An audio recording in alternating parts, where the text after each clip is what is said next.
Okay, well, I'm now live. Not too bad. A vantage point. Anyway, yeah, the New York Times has a whole another trans debate, which inside the Republican anti-transgender machine. Now, the weird thing is, it's the ACLU attorney Chase Strangio. This woman is continually going and occasionally guffawing as she makes her point. For instance, what is it? Here I am. I was a victim of the mafia, and it was all the opinions of medical doctors that I was crazy were regarded as sacrosanct. And yet it was this opinion of medical doctors. They threatened to falsely diagnose me unless I retract my allegations of criminal activities. Repeatedly, and the doctors were acting like this little mafia, and then they exploited me as a guinea pig for unethical medical experiments. Then eventually, after, well, the crimes really did occur, so they eventually exploited the criminals for unethical medical experiments that are even worse because, well, if you're trying to cover it up by saying I'm crazy, you can't put a robotic rectum in me that will prove me right. Well, with the crooks, they got to be blackmailed, and they cannot go turn anyone in for having installed a robotic rectum in them for the purposes of helping corporations, I don't know, do product development and whatever. Because, yeah, sure, the robotic rectum's living proof that the medical system did some lot of dirty stuff. But if they turn the medical system, and they have turned themselves in as crooks as well, and there's no and what they've done, so that goes on. So of course the trans thing, they're saying that the community of what is it? The transgender movement is claiming, like here in the transcript, she says that the greatest threat are the medical care bans. Of course they are, because this has to do with health care revenues.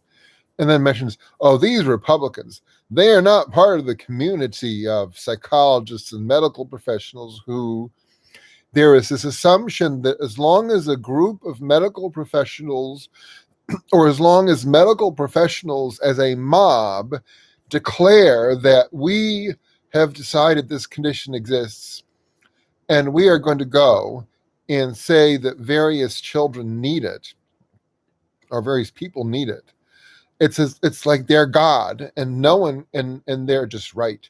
Of course, I mean, she guffawed when she said that, but of course, Harvard went, no, not Harvard, Big Pharma went and paid Harvard to fabricate childhood bipolar disorder. And not only that, but I think my mother and the Dr. Jeffrey Gilbert, the one that was using my twin brother for an unethical medical experiment, was involved in that. So then she says, oh yes, we love to ignore science. I definitely recognize that. This is the Republicans are ignoring science. Again, ignoring science, their definition of ignoring science is that they're ignoring the consensus of the mob of medical professionals as absolute rulers rather than as evidence-based scientists. And then one good example is that, there is no proof that transgender women have an inherent advantage. There is no evidence that transgender women have an inherent athletic advantage. there have not been studies done showing they have any advantage.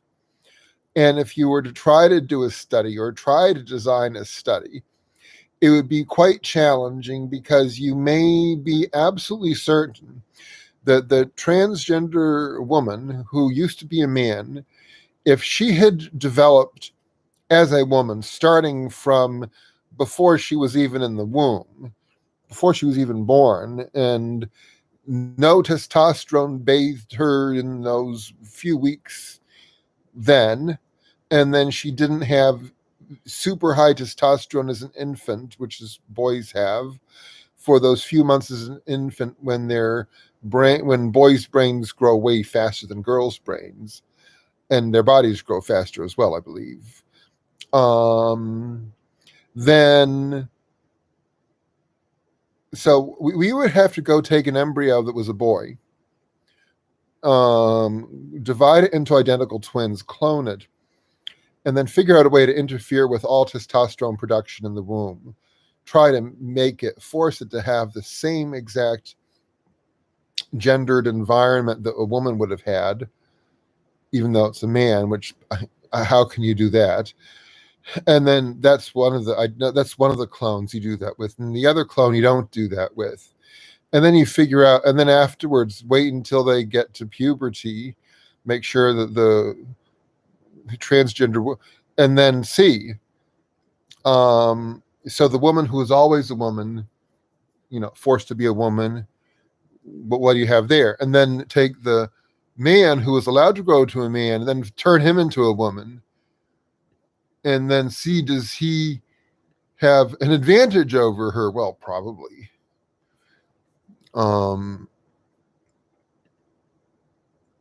But if you don't do that, then you can argue it's inconclusive. They have no evidence because the standards of proof, you can't prove, it's really hard to prove it. So that's already ignoring science.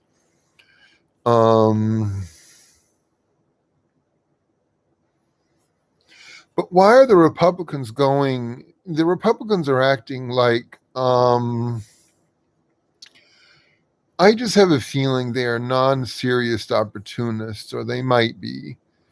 One of the things, and she does say, if the bill is unconstitutional and is not going to survive, Republicans actually like that. But I mean, that shows they don't care. And the truth is, the pharmaceutical companies that make all the money off of HIV are giving money to the Republicans too. So, and the ones that make money off of transgenderism do too, or even if they don't directly, the healthcare system acts like a little mob where their religion is thou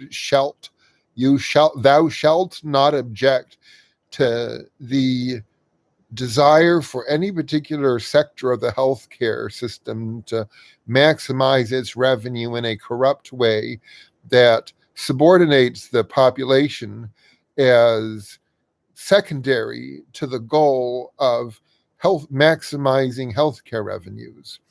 So it's the healthcare revenues that come first, and the population just has to be diagnosed however right to make it happen. So if the Republicans do a non-serious anti-transgender campaign, that gives there is nothing that works better to give transgenderism visibility. No, okay.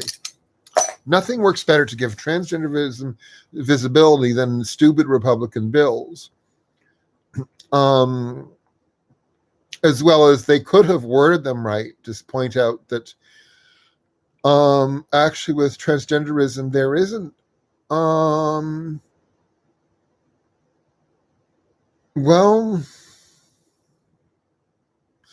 how much science is there? Why couldn't Republicans do a bill that devotes funding to studying and cataloging transgender, or even saying that transgenders, medical privacy may be an issue, but transgenders, we need to find out what's really going on there and what's the best thing to do. And the question is how, although I noticed that I'm doing this as a video because for some reason, when it comes to transgenderism, the New York Times doesn't allow anyone to comment. You do an opinion piece on transgenderism, and suddenly they can't. No one can comment. The weird thing is there.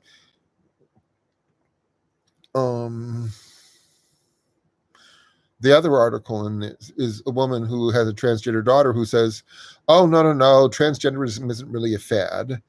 It's not really a fad." There's two things. There's whether someone has their gender, they want to be the woman or whatever. That's been recognized as true for ages. What is a fad is the medical system declaring that if you feel you want to be a woman, you have to get your penis cut off, get a vagina, get breasts, get hormones. The only transgender I know is someone whose mother took this bad medication that resulted in her getting an extra dose of estrogen in the womb, or a ton of estrogen in the womb, more than she should have had, but she was a boy. So, like, if she's transgender now, that's because her mother took something while pregnant to stop miscarriages, and that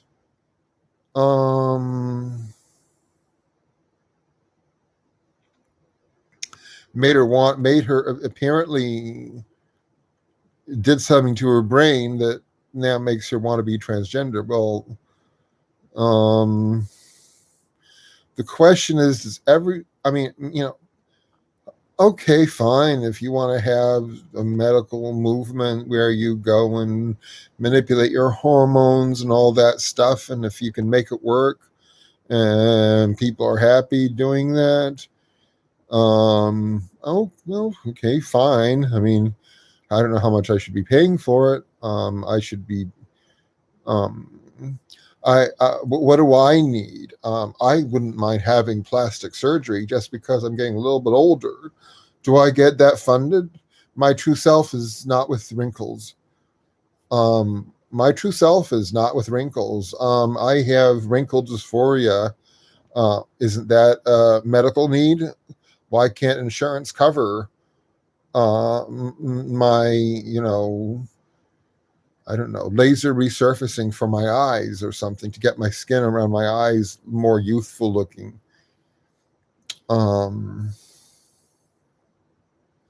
That's a question, because long, long ago when they had transgenderism, the Native Americans had the two-spirit thing where, they would have boys who they decided were more like women, and they would be with the women, working with the women, and like as women in a way. And they would sometimes have boyfriends who were from the male side of the equation. So you actually had men who were masculine, bisexual, or gay who would have sex with the men who were more in the women's side sometimes. Well, but they didn't give them estrogen. They didn't give them surgery. Would they have wanted it if they had been? Would they have wanted it if they had been had the opportunity? I don't know.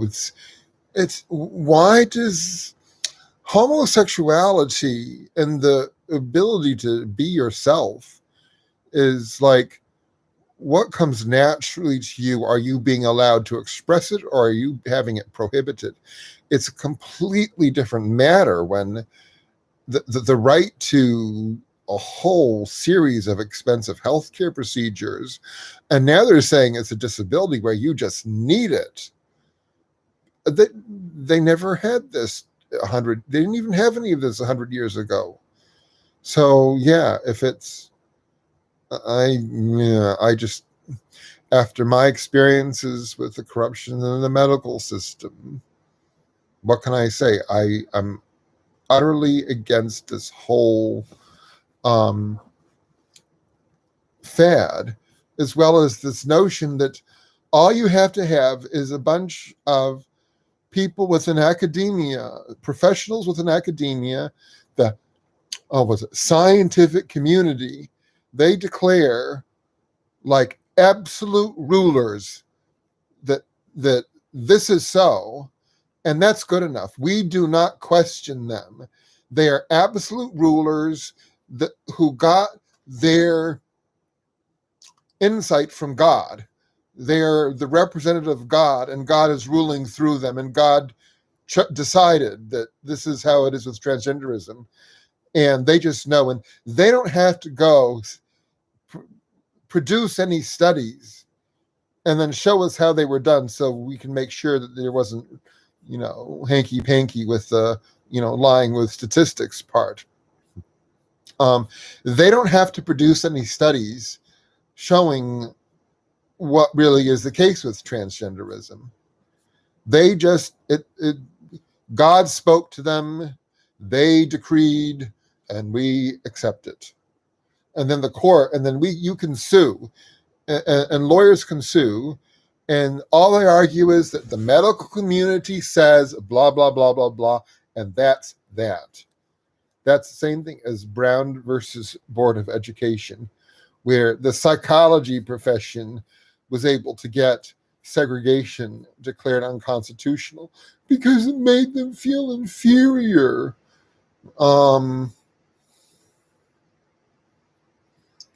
Wouldn't it be nice if I could speak to the psychology profession about all the things I think that the court should declare unconstitutional as well, and be listened to? That's the problem. They did what the special interests and the corporations wanted. They somehow figure out a way to do mass desegregation in just the right way. So you have mandatory college attendance and the black people fall behind, and then you have mass incarceration, and you have them used as guinea pigs for medical research, and the universities get all the money for performing that or working on that as a result of all this. And then when they go to college, because of lack of segregation, they get educated as to the organized crime tactics necessary to have a bloodbath in the inner cities of medical, unethical, cruel, Hitler-like medical research. And that's that's the result of Brown versus the Board of Education, and having the Nazi-like psychology profession being the ultimate ruler or opinionator, where their opinion is what can declare segregation illegal, but then the moment their opinion does, the remedy, it's not so much what it does, but what it leaves out. But that's another point I've made on other elsewhere. Okay, here. That's another point I've made, that the complaints, the identity politics, it's like they get out in front and they define what the complaints of black people are, and they're so aggressive about it. Everyone who's black is like, yes, I want to go. I'm going to go for that, as well as women and all that. And it's most notable for what it leaves out, which I know from having been a victim of the mafia.